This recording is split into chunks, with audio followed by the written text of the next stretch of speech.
Yesterday, Stats New Zealand released details of the Consumer Price Index for the final quarter of 2011.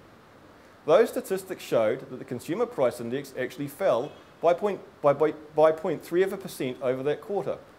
For the 12-month period to 31 December, the Consumer Price Index only rose by 1.8%. This is well within the Reserve Bank bounds for the control of inflation, which stands at a band of between 1 and 3%. The primary driver for the reduction was a fall in the price of vegetables by almost 25%. Does that mean that the price of vegetables over that quarter ended up at much lower levels than previous years? Actually, no. What it actually reflects is the fact that prices for vegetables were actually very high over the winter months. There are two significant implications of the CPI data.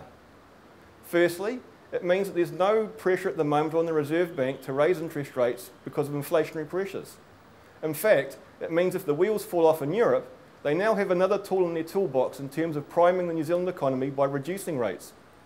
Secondly, because of the fact that the rates are relatively low in New Zealand, it means that foreign investors no longer find them attractive, and this has an impact on the currency, hopefully downward against most of our trading partners.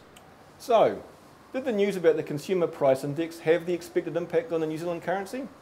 Yes, in fact it did, with the Kiwi trading lower against most of its major trading partners. Against the US, the Kiwi traded in a very narrow band overnight, just north of 80 cents. Against the Euro, though, the fall was much more dramatic. The reason for this, though, is probably because of strength returning to the Euro, on the news of bond raisings by both France and Spain, which went smoother than expected overnight. Looking at equity markets, the NZX 50 was up by 17 points, consolidating gains earlier in the week. The ASX 200, however, continued to trade sideways. On international markets, the news was also good, with the European markets up for the fourth day in a row. And in the US, the Dow was also up, driven predominantly by good news from banking stocks.